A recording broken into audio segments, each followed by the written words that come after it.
Hello, everyone. This is Umar Anbar, and you are listening to TLA Pakistan Innovation Hub series.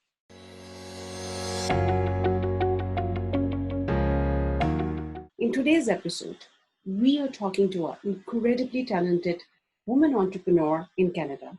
She leads Tech Advocates Canada chapter of Global Tech Advocates. She is the founder of two amazing startups, B2B Match.com and Red Dot Digital. Not only this, she has a 20 years experience of project management and integrated campaign development. Before starting her own venture, she has been part of leading organizations of the world like Deloitte and KPMG. She has been recognized multiple times for her work and being awarded for that. So let's not wait any further and let's welcome Karima-Catherine Goundiam. Hi Karima, how are you doing? I'm really good. How are you? I'm fine too. So how are you managing this COVID-19 situation? I think I'm one of the lucky ones. I'm doing well. My business is doing well. I'm overall everything is back to almost normal. Yeah, now it's almost normal. But how does it look like in the beginning days? Do you feel any, you can say anything off that, you have to work from home and you cannot meet people anymore? How were those days? That's a very interesting question. I used to be on a plane every 4 to 6 weeks, right? So Wow. for me, having to be locked down was really a problem in the beginning. But in a way, I'm very flexible. I adapt really, really fast to situations. So I took it as an opportunity more than anything else. I'm Mhm. not going to lie. I think it's time for us now to go back to the wild world, right? But I think it was a good pause Yeah, that everybody took at the same time. yeah, that's amazing. So, Karima, before we head into about talking about your career, your views about the whole tech world and the corporate world, why not you tell something about us, who Karima actually is, where Karima has started off? Is Karima always a Canadian or she moved to Canada? How did it? Just tell us about yourself. That's a really good question. I'm a 20-year-old Canadian, meaning that I've moved to Canada in 2000. Yeah. Um, I'm pretty much very international. I grew up, so I was born in Senegal. My parents were diplomats, so very early on, I was traveling. Okay. Um, I went to boarding school in France, and then I went to study in the US, and I finished my university in the UK. Wow. So as you can see, it's spanning across a lot of countries. So Right. I think I'm multilingual, multinational, and yeah, so that's it. So, how do you decide to become an entrepreneur? It was a sudden decision, or it's something that you have always in mind? No, I think people who know me, like my friends from boarding school who knew me at age 11, 12, 13, Mhm. said that I was always an entrepreneur. And for them, it was never a surprise. For Uh-huh. me, I think I was mostly a reluctant entrepreneur. I wanted to, very early on in my career, I wanted to go into big organization, corporate, right? I had this thing about I want to work with the big ones, right? And I did. I did a stint at Cirque du Soleil. I worked with Deloitte. I worked with KPMG. I mean, I did the big ones. And in 2014, it was very clear to me that I needed to drive my own, I would say, car, Okay. and really have and have my impact the way I wanted the impact to be. I Mhm. think I had seen so many things in the world of corporate. I had seen so many things in the world of startups. I've Mhm. seen so many things in my role, which range from being a strategist to a project manager to managing teams. And at that point, I was like, you know what? I think I can do something different, Mhm. bring a different voice, Yeah. um, and bring that passion that I had for not only my Right. what I was doing, which was digital, but also a different understanding, I think, of what the client and agency relationship should be, Mhm. um, which kind of made sense at that point. So Okay. Yeah. Tell us something about your educational background. What have you done your studies in, and what were your future plans at that time? As I say, I'm very atypical. I'm atypical. I'm not, I don't have my path is extremely different from a lot of people that I meet. So I went to a boarding school, so extremely structured Yeah. from age 11 to age Yes, 18. you have to follow all kind of orders and rules, you know. You cannot mess around. Exactly. I still make my bed every single day, believe it or not. That's how I, I learned it. Then I went to the US where on a on the west side Mm. um, and west coast, which was completely different from me. I went from a very structured Yeah. place to a completely unstructured Completely life. understood. Yeah. You know, and then when I went to the UK, it was an interesting, again, dorm room, university. So, Yeah. and then from there, I came to Canada, Mhm. and I started in Montreal, right? Mhm. And so, and when I landed in Montreal as an immigrant, as a new immigrant, I came with, obviously I knew how to speak the language, I had my educational background, Mhm. but very early on, I understood that I needed to add to what I knew already. Mhm. Mhm. So I went to university again and acquired project management. Uh-huh. So I did training in project management. I remember at the time there was cohorts. It was one cohort per year, Mhm. and at McGill University, and I was the only one in the room who was not an engineer. Everyone Wow. else was an engineer out of 100 people, and it was so It's so funny because awkward. Yeah. I mean, everybody can connect with each other and relate to each other, but you are the only one special over there. And what was really funny is it was not even so much about the connection. It was that the material that was provided to us was extremely technical. Yes. So sometimes I had doubt. I was like, what am I going to do here? Like, there's a bunch of stuff that seems to be so natural for the other people. For Yeah. me, I actually had to learn. Mhm. So, but it was one of the best decisions I made because having the foundation of project management is really what has helped me not only in my corporate roles, but Uh, also launch businesses and yes. have an understanding of budget resources, and all the rest of the processes. Yeah. So that's really where it comes from. Yeah, that's amazing.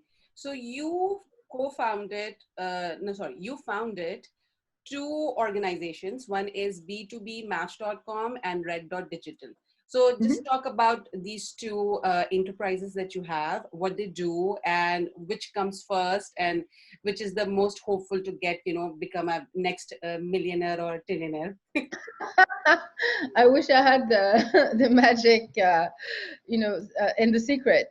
Yeah. So for B2B and Red Dot, so Red Dot started in 2014. B2B is a lot more recent, and it was launched in February 2020. Okay. So I think just Red Dot. I mean, how I founded it is it's Red Dot is a digital transformation organization, and I credit COVID from COVID has accelerated a lot of the conversation I've had before COVID. Yeah. People used to ask me what does digital transformation do, and Uh, question a lot about how I would run my business, which was pretty much like everybody's going to run a business right now, yeah. which is Yeah. I didn't have a location. I had a dispersed team. Mm. Um, it was very flexible. Our clients spanned from Canada all the way to other countries. So uh, Red Dot is doing its thing, is doing really good. We're continuing to get, incoming clients. There's a urgency to transform whatever organization are doing at a digital level. Uh-huh. So for me, it is a good time we're living in, I would Yeah. say. True. True. So now B2B is a business matchmaking platform that we started from scratch with our own algorithm. And with that came, and I want to tell you a little bit more about why B2B, right? Yeah. So I spent the past 3 to 4 years of Red Dot traveling a lot for business, doing speaking engagement, being a guest lecturer, visiting my clients all over the world. I also have a role as a vice president of the British Canadian Chamber of Commerce. So with that also came a bunch of opportunities to speak about doing business in Canada. Yeah. So I really felt like we could, like I've met a lot of SMEs, a lot of small and medium businesses, across those 4 years. And for me, I had a lot of milestones moment, but there was a lot of times when I felt like there was something missing in the landscape with regards to how do we help small and medium businesses. We always say that small and medium businesses are the backbone of the economy, and they are 99. But we don't think about them. Yeah, true. And nobody really does anything about them. There's no bailout. There's no much. So I basically built a product that I wish I had when I started my company, because B2B matches organization based on needs and on professional service needs. So we do the heavy lifting for them. It's like online dating.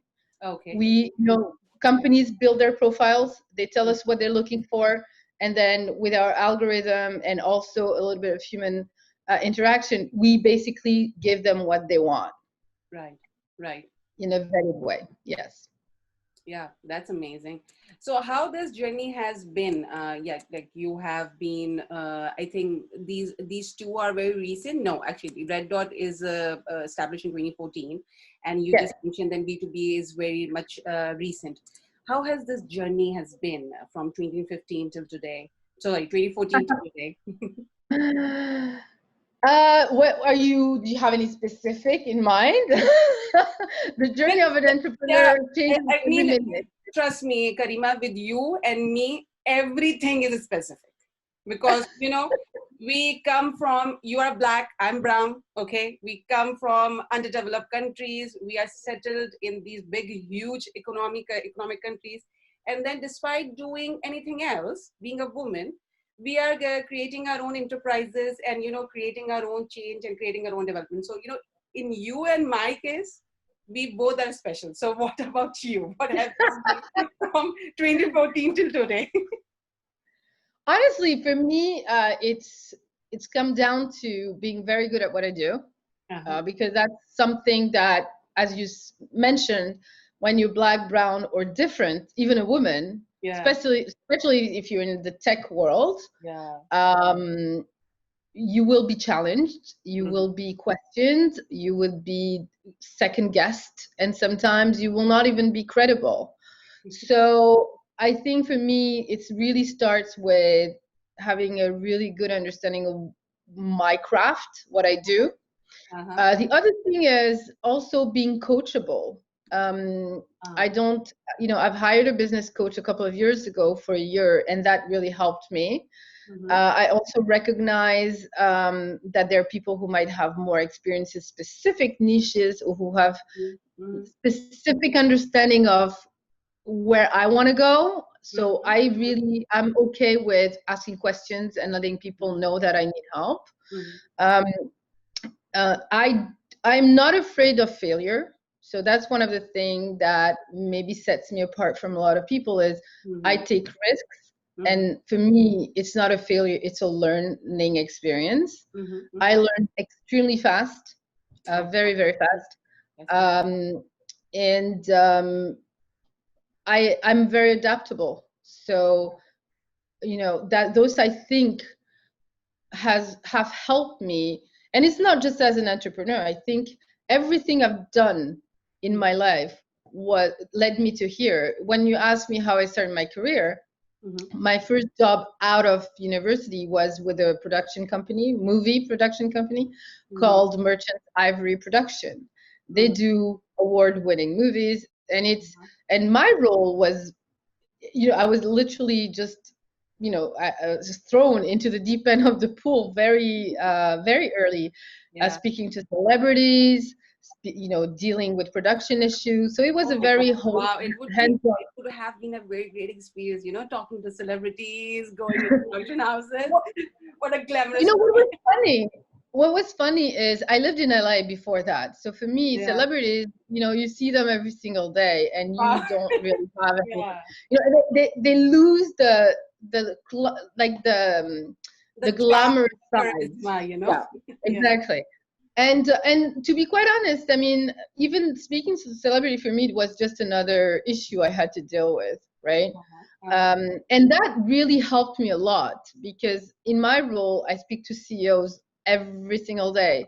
I Yeah. speak to Yeah. managing directors, whether they're from big organizations to small organizations. So Uh-huh. I think it has really prepared me understand human dynamics, Uh-huh. a little bit of psychology as well, and how to deal with multiple issues that are urgent for everyone and all of your stakeholders, right? So yeah. And just talk with us something about like Tech London Advocates Canada that you are leading. Yeah. So, what are the objectives behind it? What has actually inspired you from TLA to initiate something of your own in Canada? What are you doing exactly? So Tech Canada Advocates is a really interesting one. I think we're one of the most recent groups to have joined the global network. Okay. And our mission is really to bring together decision makers and thought leaders within tech and tech enabled industries. For me, that was really important, that it was not just another tech core hardcore group, but we Yeah. also Yeah. open Right. it to tech enabled industries to Mm-hmm. form an inclusive and forward thinking network, Uh-huh. not only to advance tech within Canada, Mm-hmm. but also to collaborate with all the other network and the hubs Mm-hmm. around the world, Right. around the pillars. So, Right. digital diversity, digital skill, infrastructure, funding, and so Mm-hmm. on. Yeah, that's really nice. So give us a little picture that how does actually tech looks like in Canada. I mean, I am in UK and I see that although UK is doing quite well, but UK is still pretty much late in terms of doing stuff. So yeah, things Yeah. are happening, but they're late. But they're late, and things are taking time here now. You have been to US, you have been to France, and now you are settled in Canada. So how do you see Canada tech scene going on, and what the people from other countries could see the opportunities in Canada? So the advantage I think we have in Canada is we're a diverse country. This is part of our DNA. It Mhm. is something that the government supports, and overall, Canada is an immigrant country, Mhm. right? So True. if you take tech specifically, I think Canada benefits a lot from everything else that's going on in the world. So let's say, for example, the US, is not necessarily welcoming immigrants at the moment. Yeah. So Canada will benefit from getting talent and Mhm. skill set Mhm. that was supposed to go to the US, right? Yeah. Same thing with Brexit. When Brexit happened in the UK, Uh-huh. people started to look at Canada as an option as well. I Uh, think we have really interesting clusters in Canada where we have the digital technology cluster, then uh, we have a protein industry cluster, then we oh, okay. also have a next generation manufacturing cluster, then Mhm. we have an AI cluster. So Oh, okay. we have centers of excellence in technology that allow us to really be competitive. Mhm. Canada also has a lot of educated and high quality immigrants, Mhm. uh, that are skilled, educated, and that can really contribute to elevate again the technology scene in Canada. Wow, that's amazing. So, Karima, I really like to ask you about the diversity and inclusion thing because Sure. although you have speak a lot about it earlier, but still, just what are you doing? You are an entrepreneur. What are you doing, for example, that in your company to promote diversity and inclusion at every level? And what Canada is doing. What are the supportive policies that you think Canada is doing? And in regard of whole world, what do you Yeah. think should be done? Are we doing enough for diversity inclusion, or we are not doing enough? So what is your take on it? So So basically, this is like three different questions. Yeah. So I hope I can Absolutely. answer all of them. Yeah. So if I take for me, and then I'll go Yeah. outward. So for me, I'm a diverse person. I come from Yeah. first, like if you come from even my background, I come from two different countries. My mom is Moroccan, my dad is from Senegal. Mm-hmm. So diversity is part of my DNA. Yeah. I was always brought up with a sense that the more different we are, the better it is, Uh-huh. right? So I have that within my understanding. And when I decided to create Red Dot Digital and then B2B, Mm-hmm. if you just look at how my team is so diverse that I think we have 12 different ethnic backgrounds.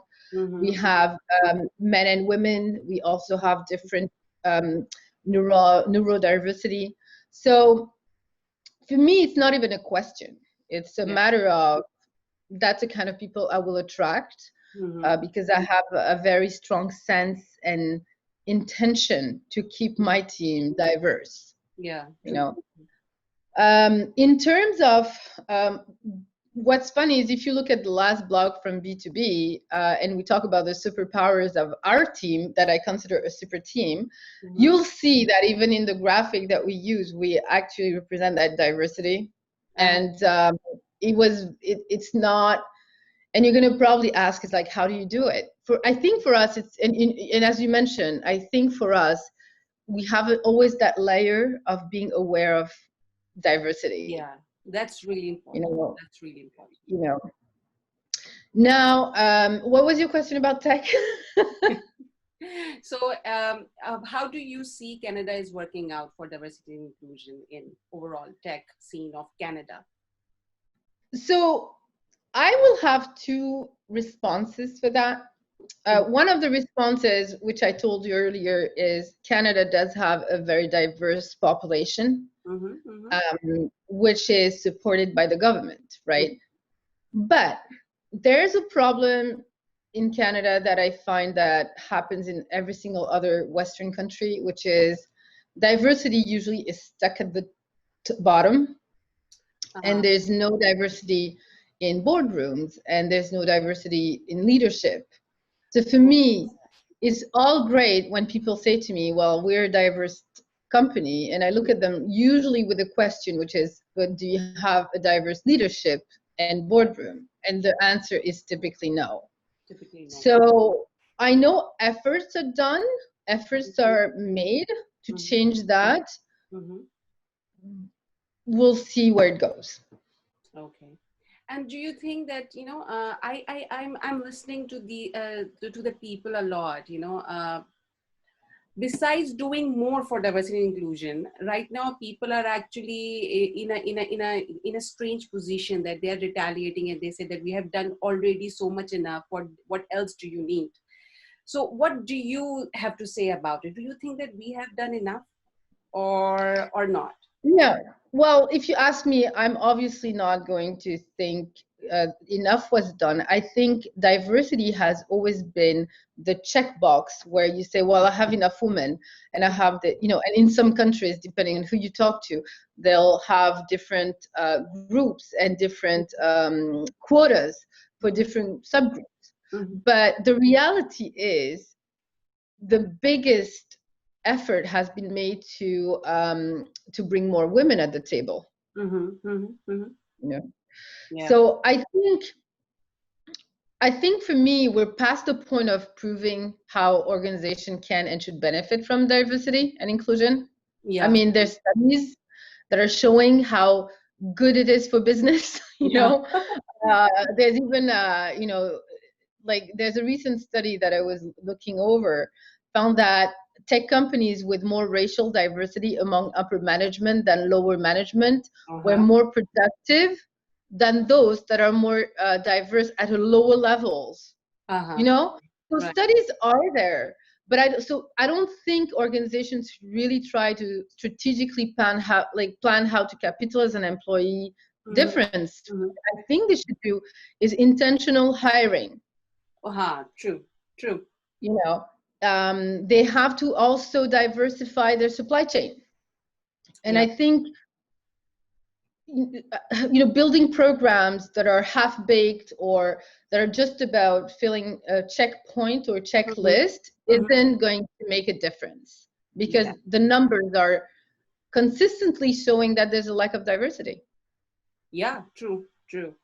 So yeah, you just mentioned a very good point about recruitment. I have always heard, and supply chain as well. I have always heard these arguments coming out of different organizations that, there is no proper pipeline. I mean, we want to hire women, but they are not talented enough. I You have love to say this. about that? I hear it all the time. The other one I hear is, well, I don't want to, to set them up for failure. And I Oh, wow, say, that's interesting. so, okay, let me respond to those two questions. Yeah. The first one, which is there's no pipeline. I think it's a Mm-hmm. matter of people not looking in the right place. Mm-hmm. Mm-hmm. They are not looking at talent Uh-huh. outside of their reference boxes. Uh-huh. And Uh-huh. also, they are not necessarily trained or equipped to look at, Mm-hmm. for example, a to go over an unconscious bias.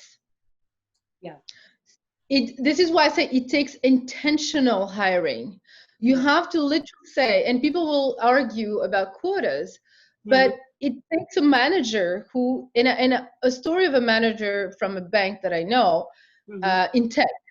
Uh-huh. Um, he is himself of a minority background. Mm-hmm. His team of uh, multiple dozens people Mm-hmm. are literally, I think, half and half women.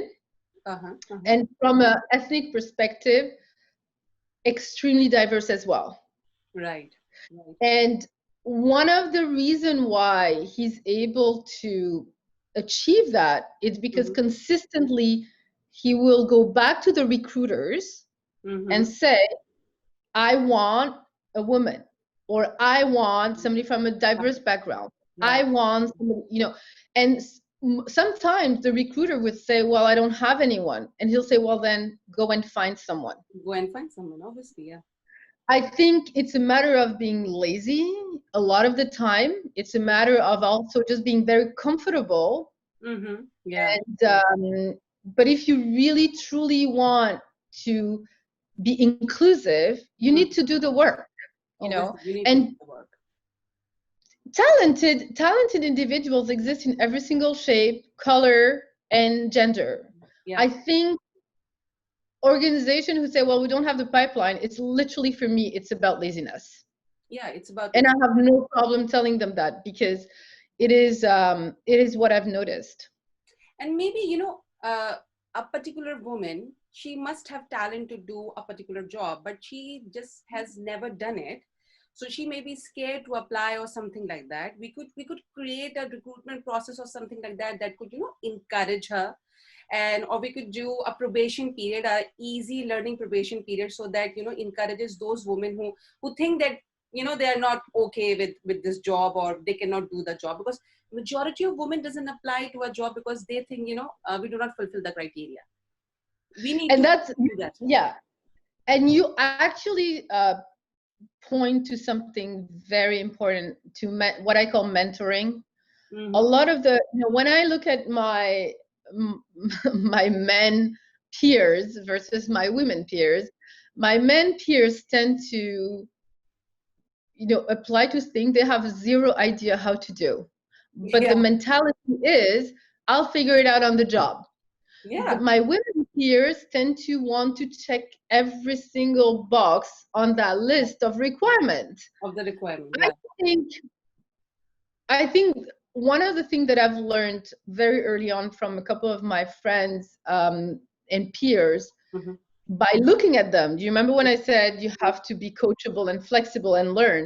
By Yeah. looking at them, is that allowed me to really find a way Mm-hmm. to really do the same. Not Yeah. that I don't know what to do, but I don't need to fulfill 100% of the checklist in order Mm-hmm. to Mm-hmm. do a job. Yeah. And the other thing is, nobody knows how to do a job in the beginning. Like somebody who is a CEO, Mhm. appointed a CEO, was not a CEO before, Yeah, true. so he's going to learn on the job. I think that we have to mentor, train Mm-hmm. our minority, whether they're women or ethnic minority, Mm-hmm. to be more willing to have the courage Yeah, yeah. to step out of the comfort zone as well.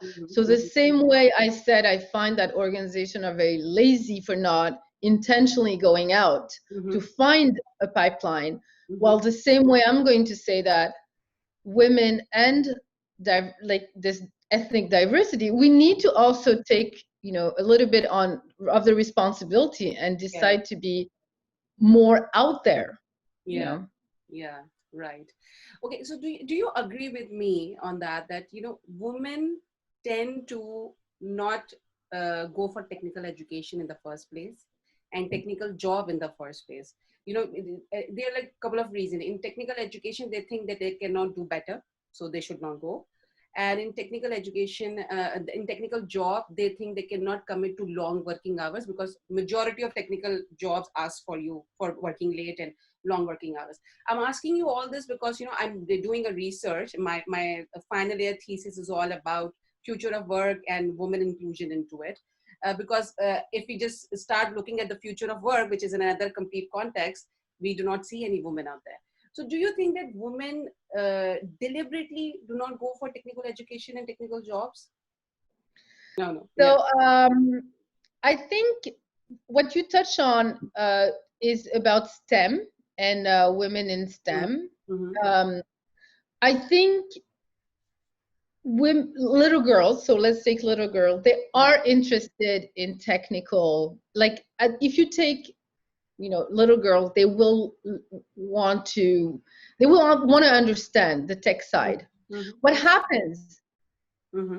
is they get discouraged extremely fast and Mm-hmm. extremely Right, soon.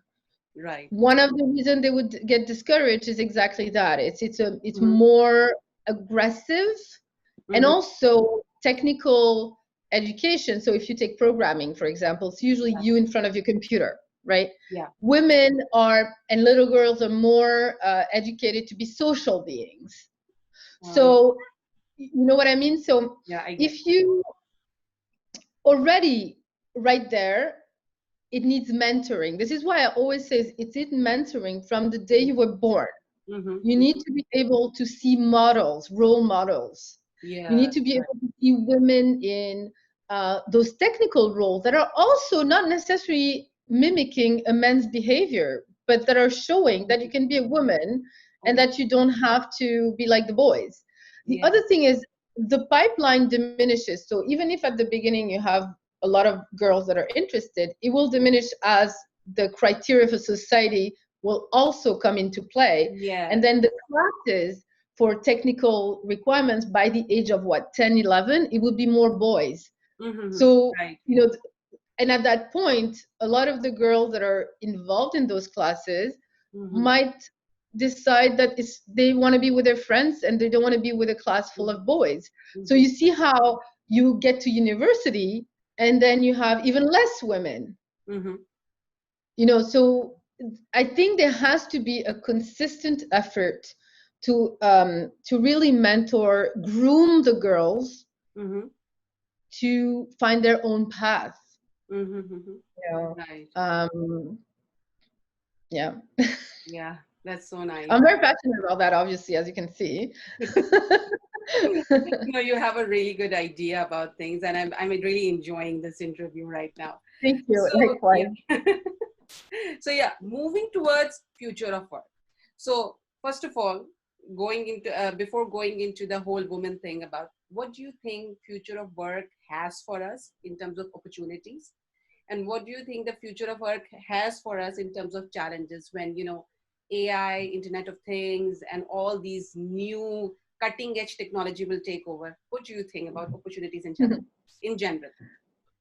You know, what's funny is we usually take decisions based on historical data. And what COVID has done is really kind of like decided otherwise for us, right? The future of work, I've been listening to that for 10 years now. Yeah.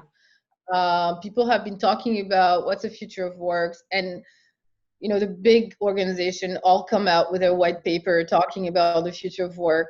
For me, um, what I've done with my organization is literally the future of work. But for me, I never thought it was the future of work, but it was how I knew best how to build an organization that was not only sustainable, but also somehow crisis free. So I think the future of work, if I want to be very if I want to think about it, I think it's going to take a lot into consideration, obviously, what has happened with COVID. So the future, so whoever was doing research up to now has to reset and start over again.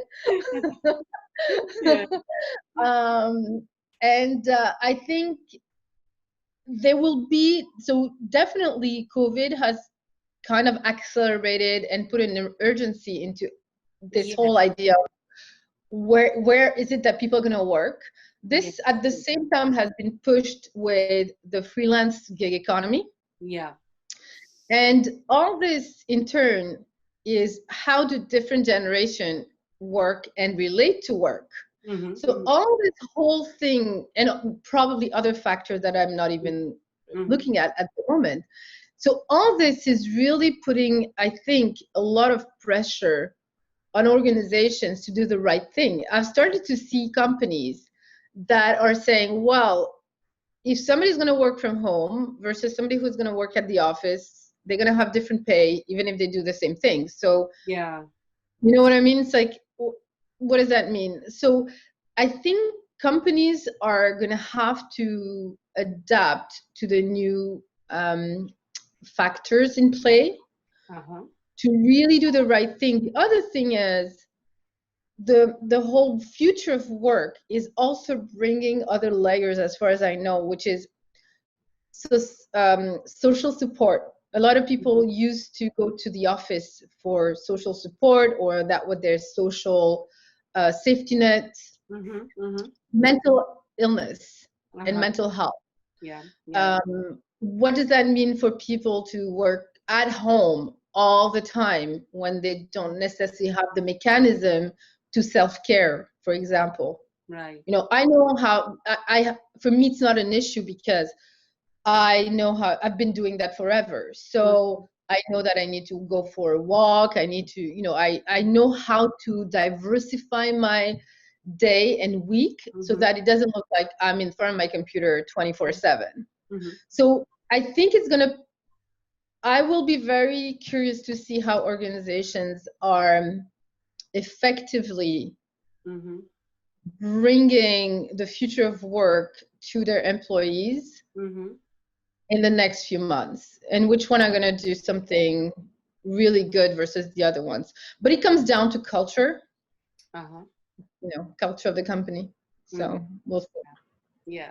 So now I'm just direct this whole conversation that you have, that this whole answer into a completely new and bigger perspective, and it is of women.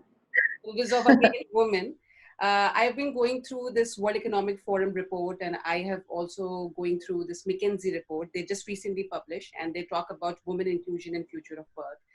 They both have said the same thing in different words, that reskilling and upskilling for the future of work is a challenge, because obviously people are not going to do the old jobs. People are going to drive towards new jobs. But as women are already low in number in technical jobs, these two research organizations are also wondering what would the course of action would women take in future of work. And we are talking about future of work for about 10 years, but after COVID, I think we are going to be talking about in 10 months, because things like this, things are happening like this right now. Every company is panicking. So what are the challenges and opportunities you see for women, given the consideration that we are already low in number? I think I go back to finding mentoring. A lot of, so if I go back to concretely what I've done, because we can talk about concepts and theory the whole day. Yeah. But concretely, what I've done with B2B Match is actually creating a platform that allows organizations to connect. Yeah. It doesn't mean you don't connect in person. I'm the first one to tell you that as soon as I'm allowed to fly, I'll be on a plane, and because face-to-face is extremely important. Yeah. But you need to find different ways to connect with businesses and to connect, and also, and this to go back to work and technical jobs, it's not different. You know, you need, I think what we like, there has to be more upward like mentoring of women to help them navigate this new I would say new normal, which And you think that term it I should really don't happen like. on national level, like government should take the responsibility of it, or you think that society should take the responsibility of it, or you think that companies should take, who should take this responsibility of lack of mentoring for women actually? I think That's governments are really doing good their job. question. Governments are doing their job. They have made policies, but obviously these policies are not Yeah. implemented. So that's the thing. So I think government, unless I'm mistaken, they can only really make policy for public companies, but I don't think they can really do it for private organization. I think also in the UK, there's something around women on board and diversity on board. Yeah. For me, the responsibility is truly for at the lower level. At the work level, it's too late. You already have, you already have your education. Yeah. However, I think there has to be concerted effort, whether it's government, and I love to say it, but Tech Advocates is a really great network. We should actually be, I think we should be literally commissioned to do that at a global level, because that's how big our network is. And to go into schools, go into mostly schools for girls, and mentor those girls at an age where they're starting to really feel self-conscious, and mentor them through, high school. And then after high school, be there to advise on acts, like, what is it that you want to do? Have you thought about it? It's like, for example, when I speak to people at entrepreneurship level and I speak in university, often I'm asked, but I'm told by much younger girls, oh, I wish I had done that before. But they didn't know it was possible to have your own company. They didn't know, because when you don't know something, it seems very mysterious. It seems sometimes unsurmountable, impossible. But I think if we give access very early on, we will have a pipeline of girls who are going to find their niche, and their, if we're going to love it. And this is why I always go back to, let's start with younger ones. Now, if you're talking to me about people who are already in the work pipeline, I think it has to do with incentive. It has to do with culture of the company. If a woman, for example, wants to have a family, and at the same time it comes into conflict with being in her career, most times she's going to want to go with a family, right? And those who want to go with the company will do it. And sometimes, because I've seen it a lot, it will always be this battle between work and life balance. Yeah, it is. Where it should not happen that way, right? Yeah. So it's an education. I think, I hope to think that COVID has really brought a spin into this whole conversation. And this is why I'm curious to see what organizations are going to do in the near future. Yeah, that's really nice. So I just conclude this discussion of diversity and inclusion with just one last question: is what is your take on hashtag Black Lives Matter? Because I have seen a lot of contradicting, lot of supportive, and a different kind of a wave going on social media related to Black Lives Matter.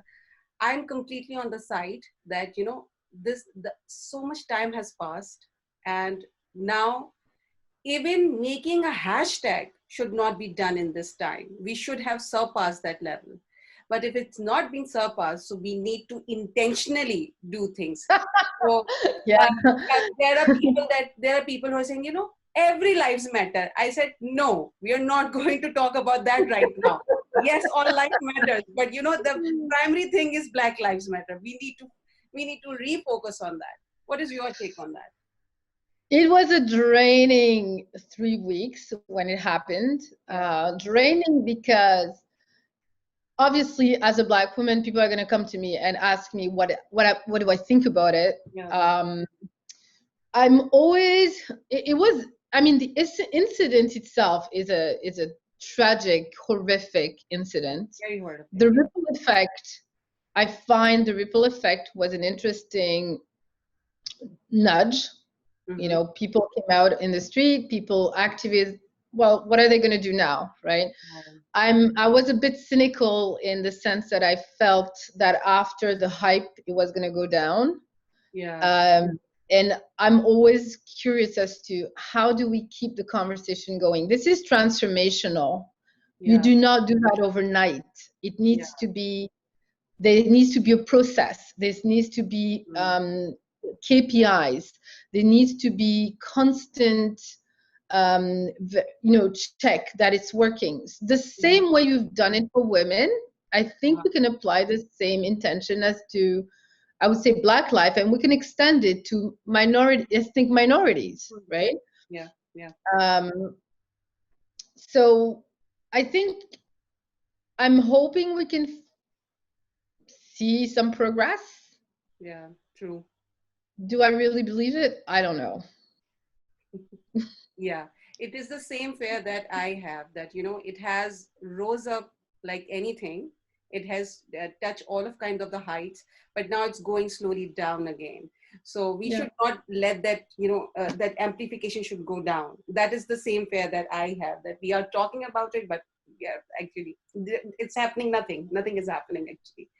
So yeah, I don't know. It's and again, I want to just take the opportunity because again, I like to see a few sides. I'd like to thank what we call allies for the support, because I feel like those who have been allies have been outspoken and they have really tried, and they're still trying to support not only the Black Lives Matter movement, but also general inclusion of minority people. Yeah. So those people, I want to tell them specifically, do not stop. Be outspoken. Be vocal. If you see something unjust or unfair,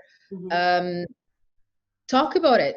If you don't know, come to maybe somebody who is a Black person and who will be able to give you an insights. But definitely those allies need to keep doing what they've been doing.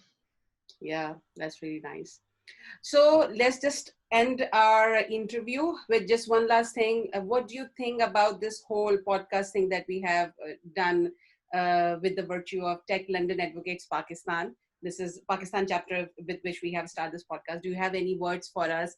Any feedback? Any comments? I love it. I know. I was surprised that I got the invitation, in the sense that I didn't know it existed before, and I think it's a wonderful initiative. I actually have somebody from my team who is based out of Pakistan. So wow. Yeah, there are so many Pakistanis in Canada. Well, he's actually in Pakistan, so he's somebody from my team. And actually, I will share with him the podcast. I think it's a wonderful way to connect people. It's also a really good way to connect within the global network of TLA, which I think is so important. So keep doing it. Yeah. Thank you so much, Karima. Thank you so much. Thank you. I really enjoyed this interview. I was able to talk on things that I have never been able to, and trust me, with Black Lives Matter, so the things have been really really emotionally attached with me. So thank you so much for giving me your time. Thank you so much for bearing with me for this interview. I hope you No, thank enjoyed it you too. so much. It was amazing. I loved, it was more conversation more than an interview. I learned more about you now. So we'll have opportunities to carry that on after the interview. Yeah, we would love to work together. Let's see what we can come up. Definitely, Okay. definitely. Let's not stop. Yeah, let's not stop. Thank you. Thank you. Thank you so much. Bye bye. Bye.